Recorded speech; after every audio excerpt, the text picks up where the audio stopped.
can't imagine my mom ever writing poetry, and yet... A poem for Gus, who always said the wedding was a bad idea. Our father never hit us kids, at least not very hard, before the day my brother said with teenage disregard that he'd be dead before he'd see a wedding in our yard.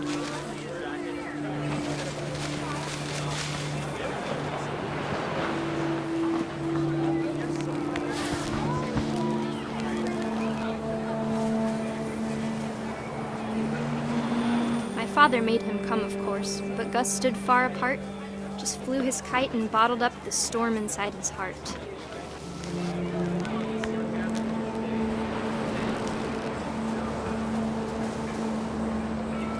I tried to talk him out of it, but though he'd never met her, "We don't need a stepmom," were the words that I now pronounce you husband and wife. Make his bride.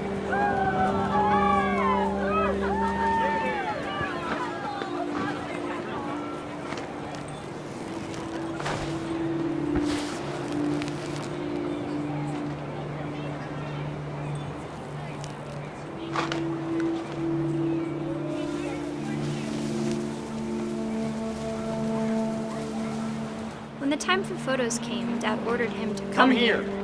But Gus declined, and as a sign held up his middle finger.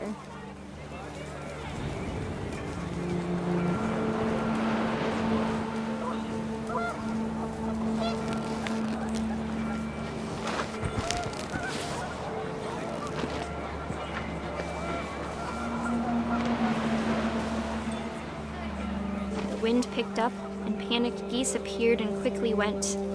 But all the humans did that day was go inside the tent.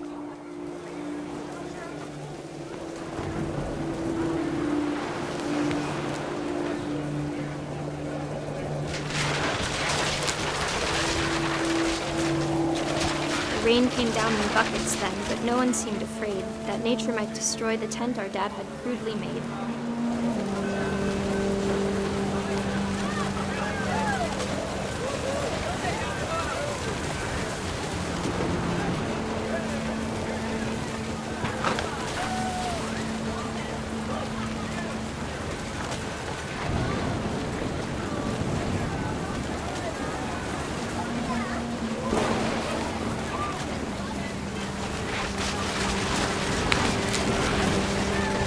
Thunder sounded much too close and full of angry power, but all my father said to this was, "Make the music louder."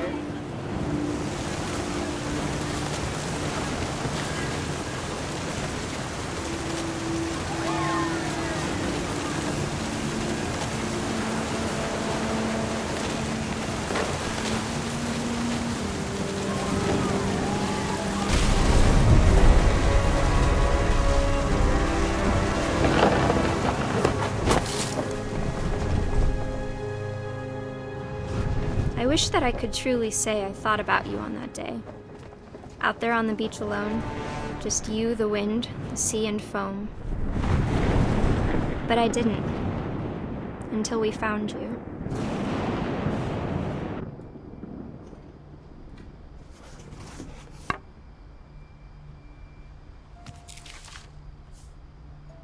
She never talked about him, but Mom told me once if I was a boy, they were going to name me Gus.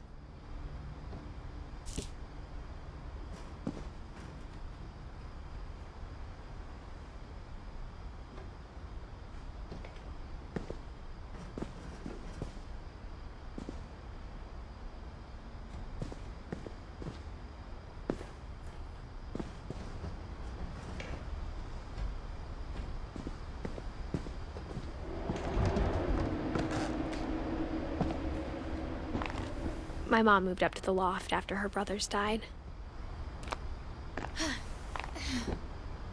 At the time, it was as far away as she could get.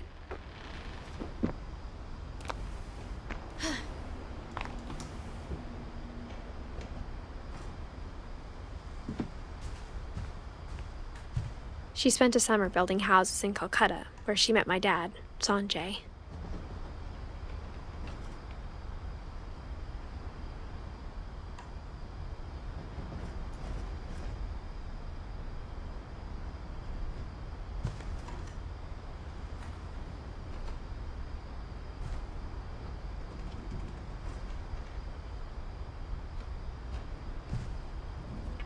My mom moved to India a week after graduation and got a job teaching English. Louis was born a year later.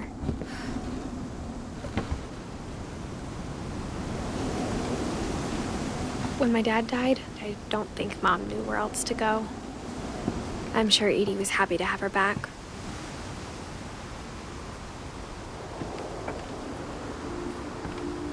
The house had to get a little bigger, but Edie was used to that.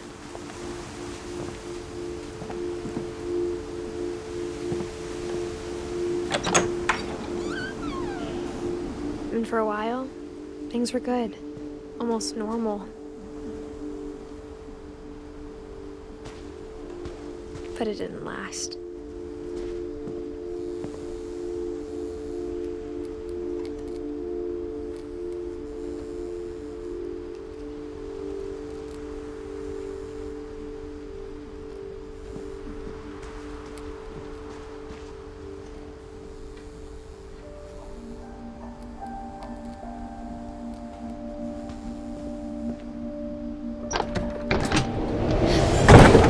The beginning of the end was Milton's 10th birthday, when Edie gave him a castle.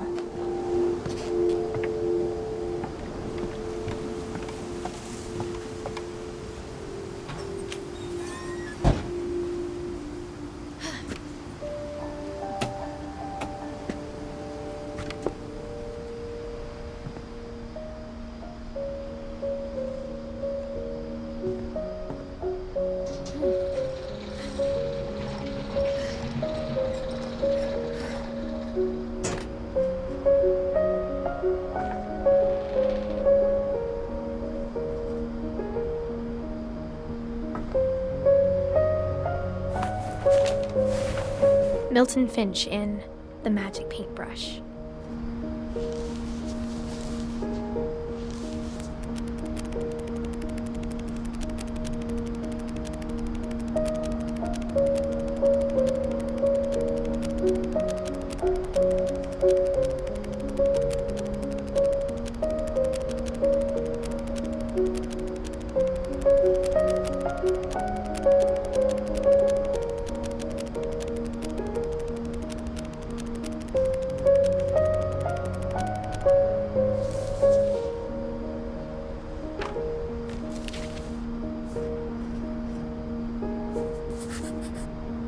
I was 4 when Milton disappeared.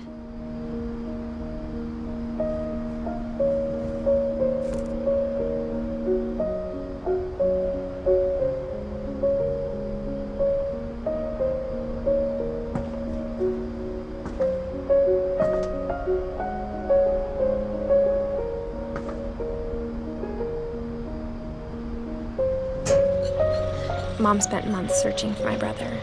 Then she sealed the doors.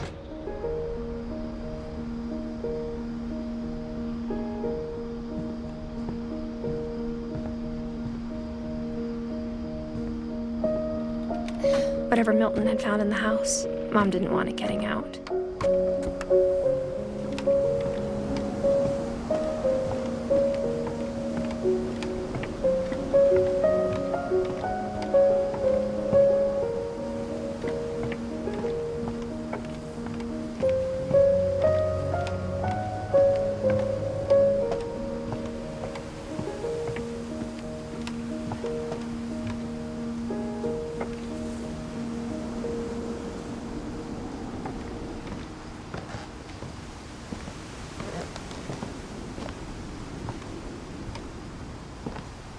Mom definitely blamed Edie, but I think Louis blamed himself. After he graduated, he just spent more and more time in his room, until Mom got him a job at the cannery.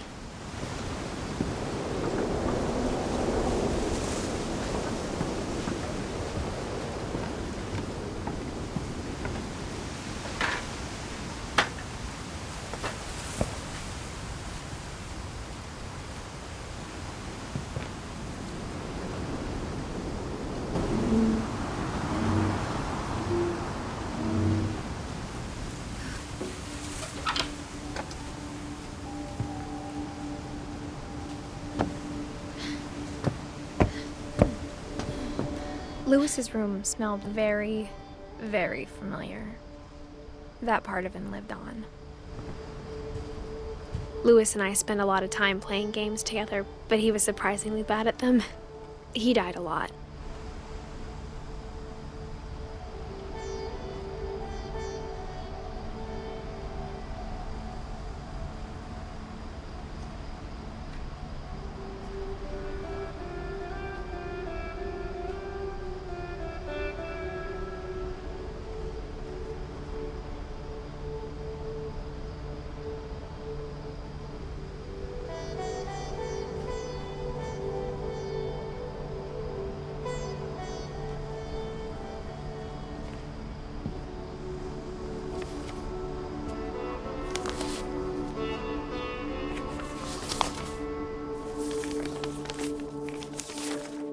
Dear Mrs. Finch, as Lewis's psychiatrist, I can understand your desire for an explanation. As I see it, the trouble began in January, shortly after we convinced your son to seek treatment for substance abuse. Newly sober, I believe Lewis first noticed the monotony of his daily life.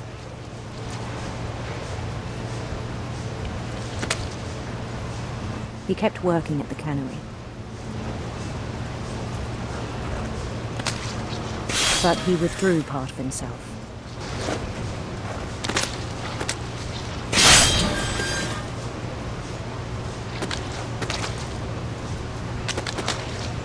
In our sessions, I saw the same behavior. His mind began to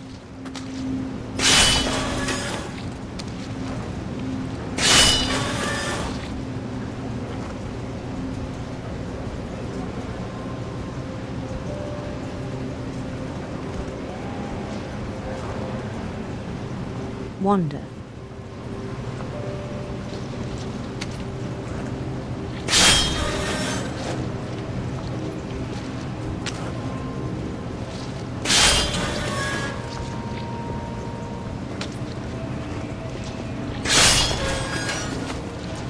I asked him to describe it. He said he started small, imagining a labyrinth. He'd feel his way about. Then something moved. Bats. And toads.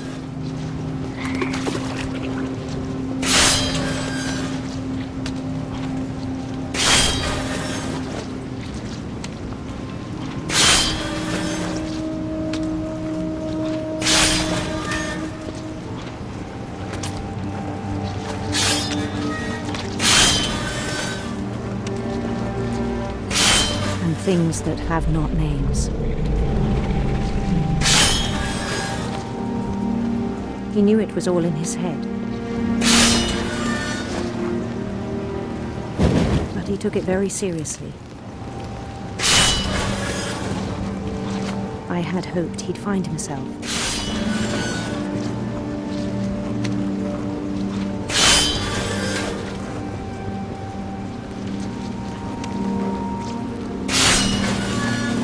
But he found something more. I worried about him then. Daydreaming at the cannery.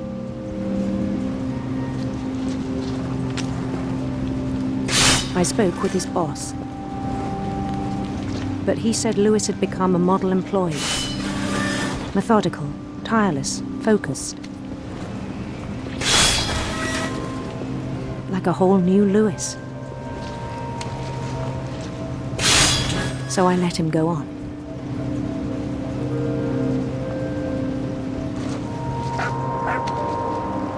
I even encouraged him. It seemed very promising at first. He told me he'd made a new friend.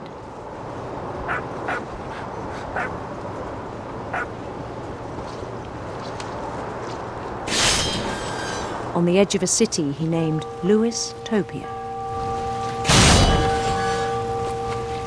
He built the city up slowly, brick by brick.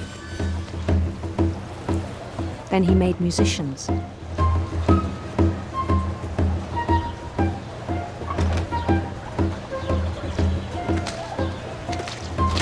and songs for them to play. He talked about starting a band. And he was always humming something. Every day his imagination grew stronger.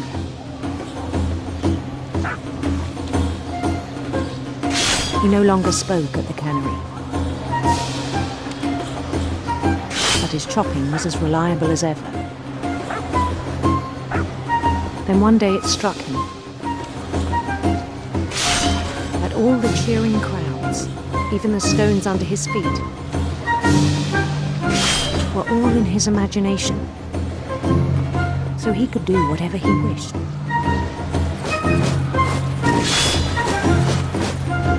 He held an election for mayor, and he won. They begged him to stay, but his mind was already wandering. It became a game for him.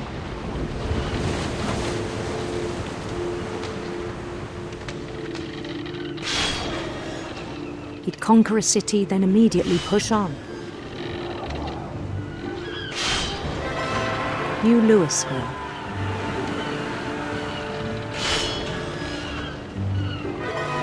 St. Louis. He started drifting away from our reality.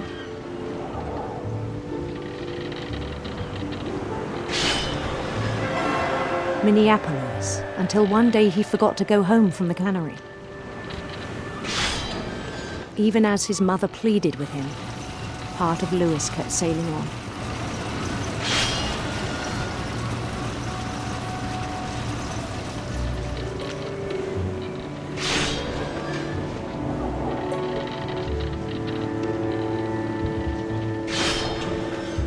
In Louisburg, he heard rumors of a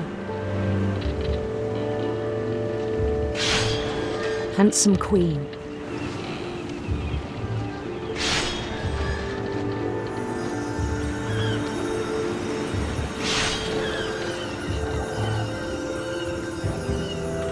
The queen was on her own quest for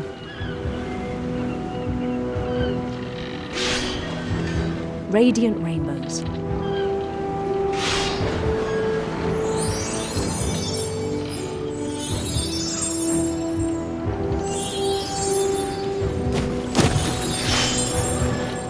He followed the sound of her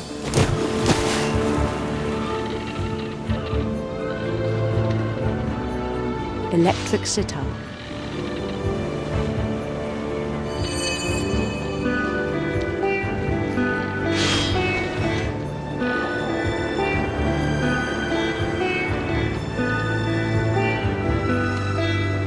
His chase led him to a golden palace east of the sun and west of the moon.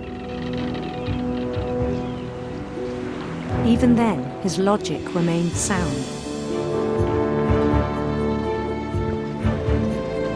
He knew the world was all in his imagination.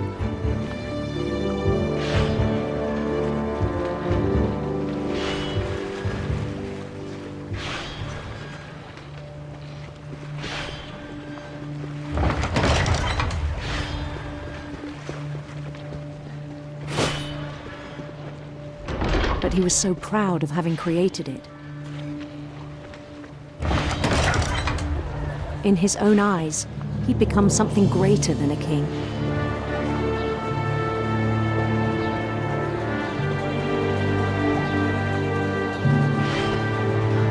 For someone who'd never known success in the real world, I think it was overwhelming. And then it struck him that the real Louis was not the one chopping salmon, but the one climbing the steps of a golden palace.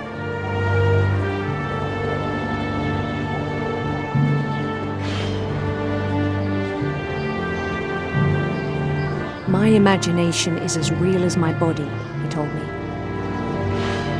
It was hard to argue with him.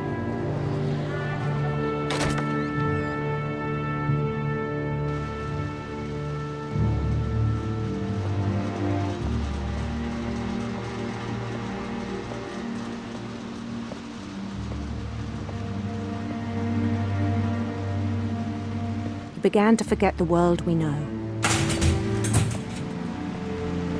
I think it pained him to remember Lewis, the cannery worker.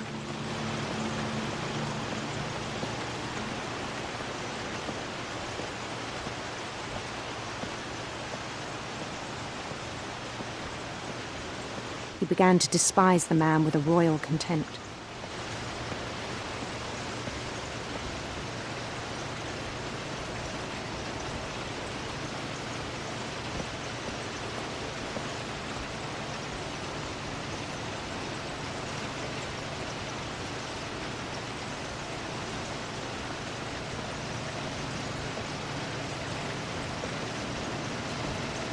I still thought I could save him. Even after he said he was being crowned king over all the lands of wonder. The palace would be packed with his companions.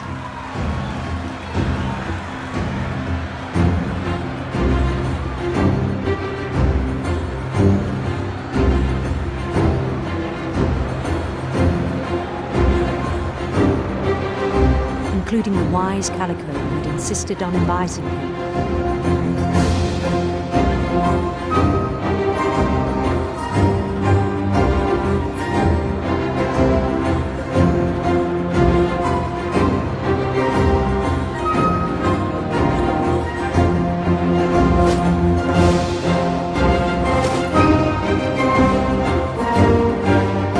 His queen waited, holding his crown.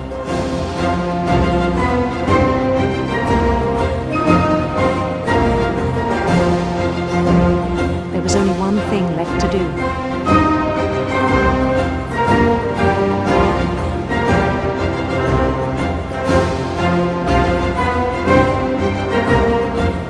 Bend down his head.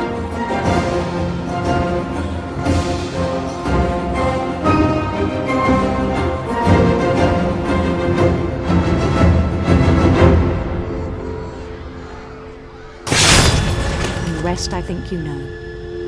Mrs. Finch, your son was a kind man who will be missed by all of us who knew him.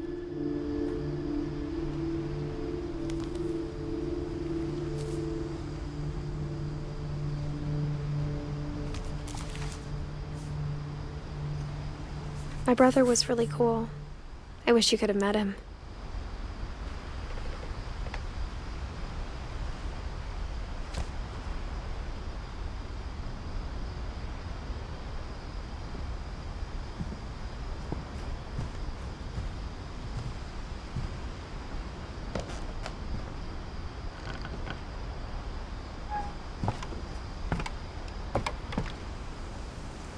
On the way back from Lewis's funeral, my mom told me to start packing.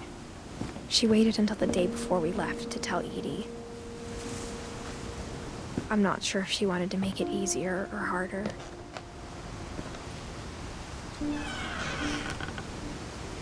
I wish we'd stayed. But I understand why we left. My mom ended up leaving everything behind.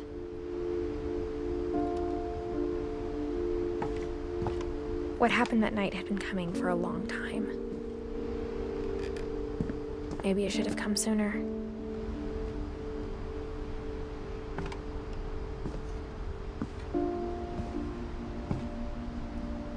But it had to end one way or another. All that's left now is to tell you about that last night.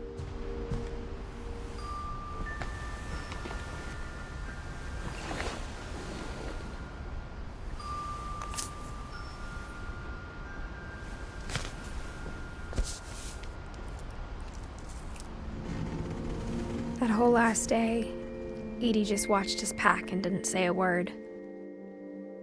Until supper, when she raised her glass and said, "To our final night together, and all our final nights apart." Grandma, you know what I said about alcohol. Some of your medications are very Edith, specific. I left a present for you in the hallway. Why don't you go open it? The grown-ups have to argue now. I'm sorry, you're right. We're all leaving tomorrow. Let's just enjoy our last... I'm not leaving. Edith, you're excused.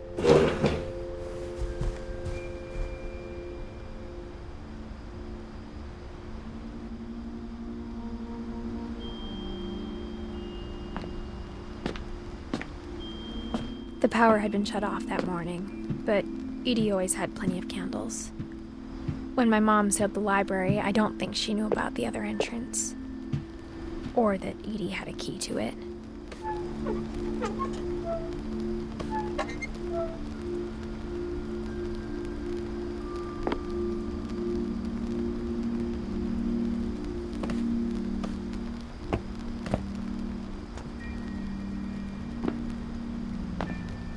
That thing you're afraid of isn't going to end when you leave the house.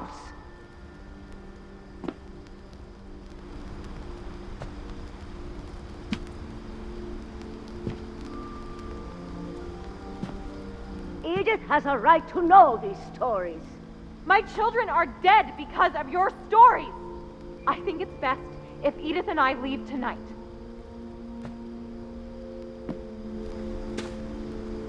We'll have the nursing home send a van for you in the morning, okay?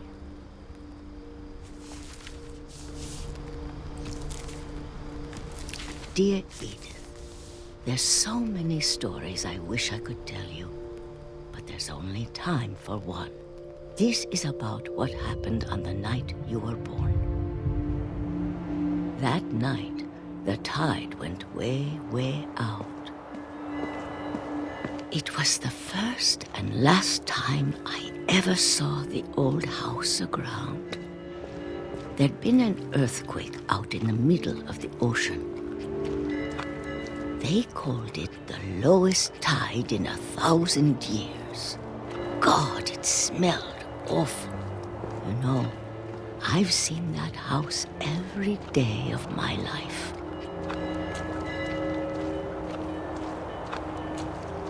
But I never thought I'd go back to it. When the fog rolled in, I lost my way.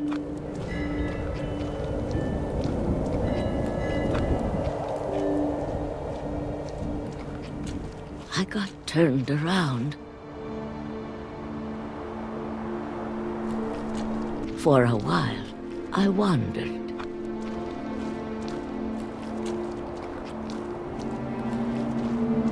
I started seeing things.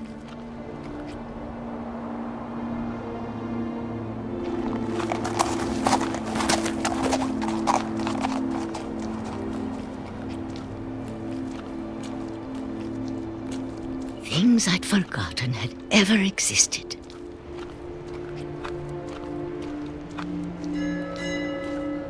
But when I saw them, they felt like old friends. That night, a lot of things came back to me.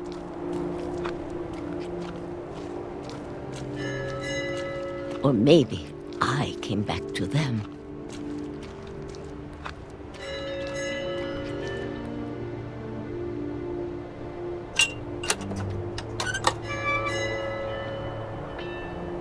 Things I can't explain, but that I need you to try and... Edith, what are you doing in here? It's mine! Edith! Mom, you're gonna rip it! Let go! I kicked and screamed, but Mom dragged me to the car. I never saw Great-Grandma Edie again. The next morning, the van came to pick her up, but she was already gone. After that, we moved around a lot.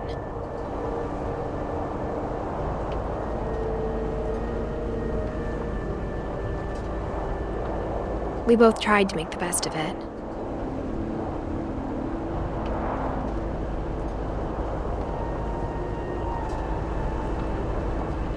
A few years went by.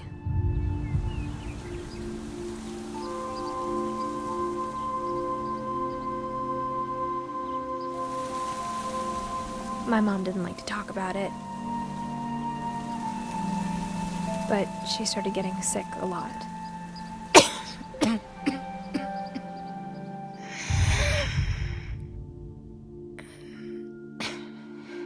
She got better for a while, and then she didn't. And then I was alone.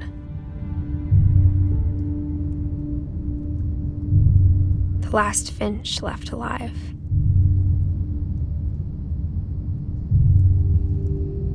Until I found out about you. I'm still not sure what to tell you about all this.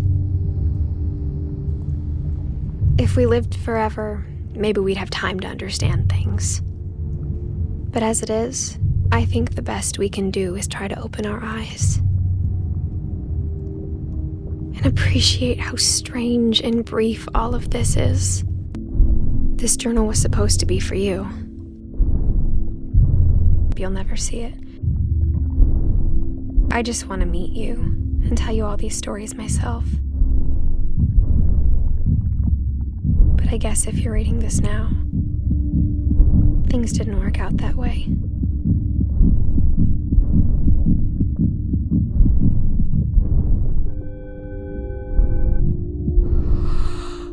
This is where your story begins. I'm sorry I won't be there to see it. It's a lot to ask, but I don't want you to be sad that I'm gone. I want you to be amazed that any of us ever had a chance to be here at all. Good luck.